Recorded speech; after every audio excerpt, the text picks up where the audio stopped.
Boa tarde, Fernando Carlson,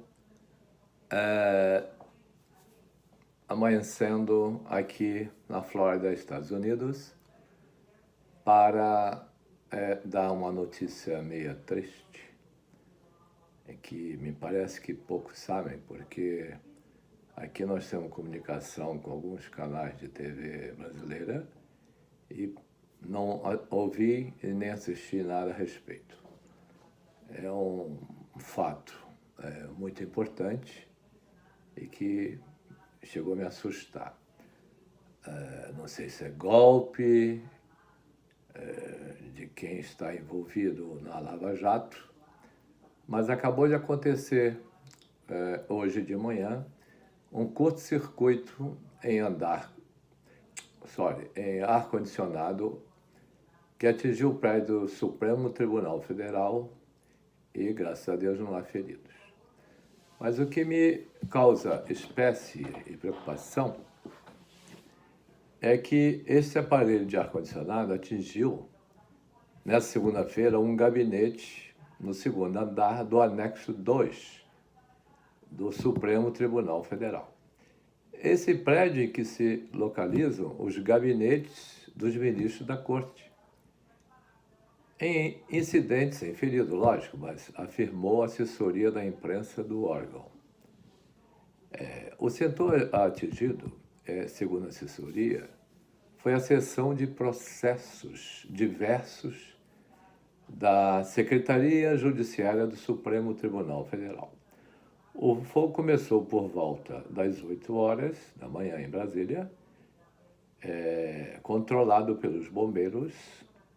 Servidores e demais pessoas deixaram o local e o prédio foi interditado para levantamento dos danos.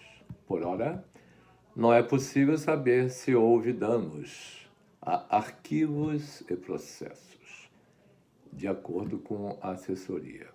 Isso realmente me deixou muito preocupado, porque vocês assistiram, maioria dos brasileiros residentes no Brasil e, evidentemente, a maioria de brasileiros, como eu e minha família, residentes no exterior.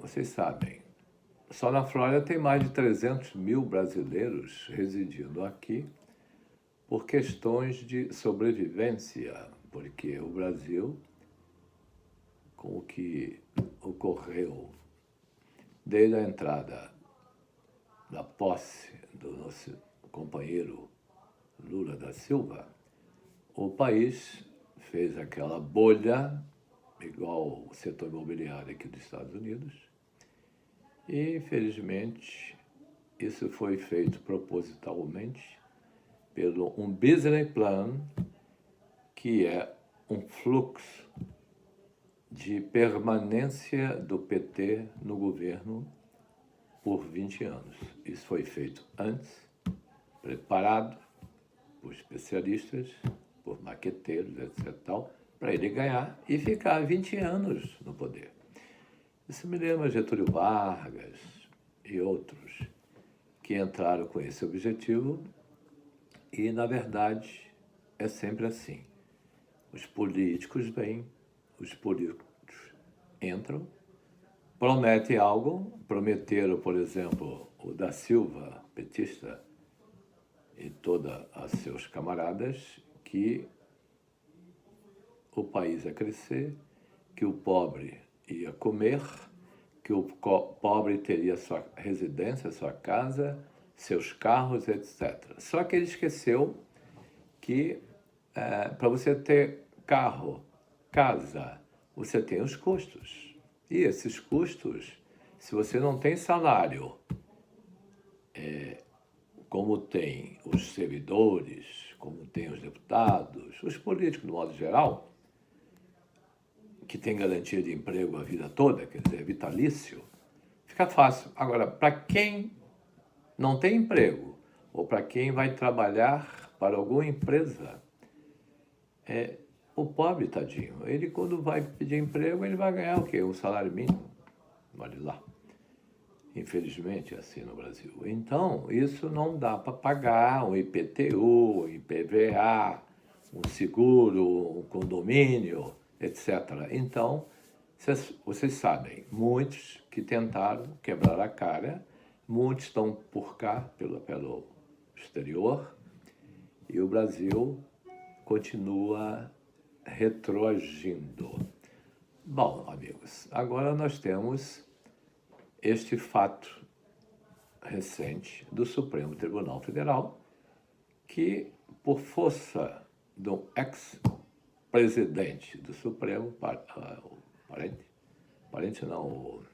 esqueci até o nome do cidadão, é um ex-ministro, ex-presidente do STF, que foi contratado pelo da Silva como uma maneira de resolver o problema na alta corte. Como vocês sabem, a maioria dos ministros hoje, maior parte é indicado pelo PT, que é pelo presidente da República, e uma grande parte pelo Sarney e pelo FHC e pelo Collor. Então, presume-se, estão falando por aí, que houver uma pressão muito grande em cima da Carmen Lúcia para ela alterar ou botar na mesa para decisão e mudança de votos do que foi aprovado a respeito da segunda instância. A segunda instância, como vocês sabem, tem a primeira instância, que foi o Sérgio Moro, a segunda, o Tribunal Regional Federal, que é lá do Rio Grande do Sul, e que julgou e condenou e aumentou a pena do senhor da Silva para 12 anos. E na condição de que poderia haver recursos. E esses recursos, caso fossem não aceitos, o senhor Lula seria preso automaticamente. Tendo em vista que no Brasil você tem a primeira, a segunda e a Tribunal da Justiça Máxima, você tem que esperar tempos. E isso, com uma pessoa de idade como ele, ganhar tempo é a melhor coisa que tem. Porque daqui a pouco pode morrer, não vai preso, como aconteceu com a esposa. Pode acontecer do tempo passar e arquivar, isso que os advogados adoram fazer, porque a lei permite. Então, meus amigos, fizeram a pressão, os petistas fizeram pressão, os ministros ligados ao ex-presidente do Supremo também ajudou, forçou. E o que aconteceu? Ou houve, na verdade, como diz aí o Marcelo Madureira, um acordo entre os ministros para livrar todos os ex-presidentes que estão envolvidos em corrupção. Quem não estiver envolvido em corrupção, não tem problema.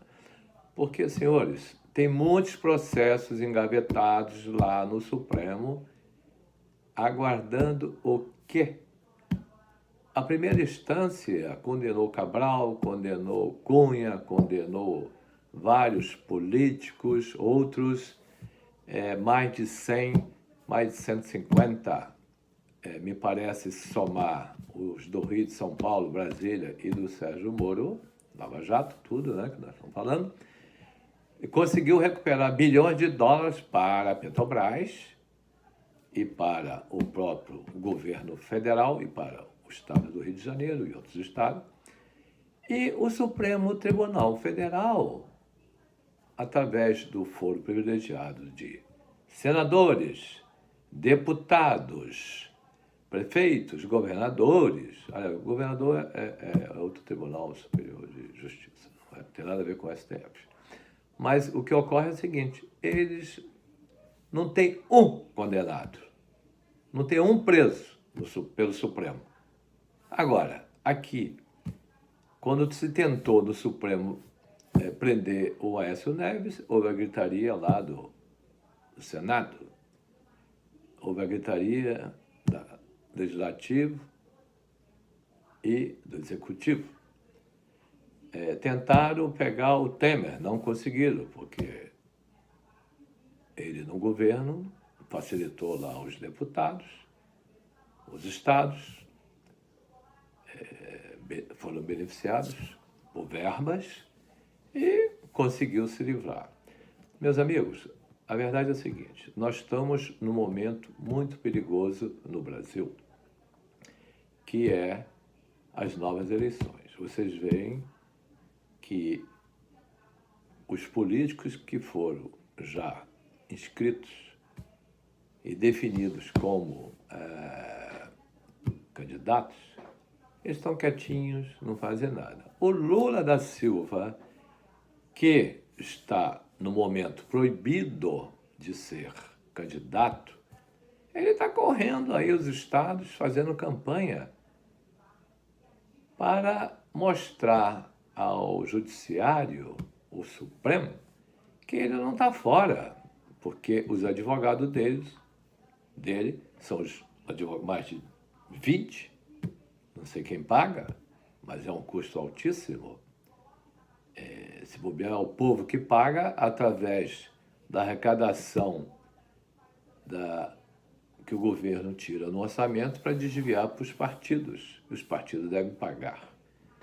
Agora, quero saber como é que vão comprovar isso lá no Tribunal Superior Eleitoral.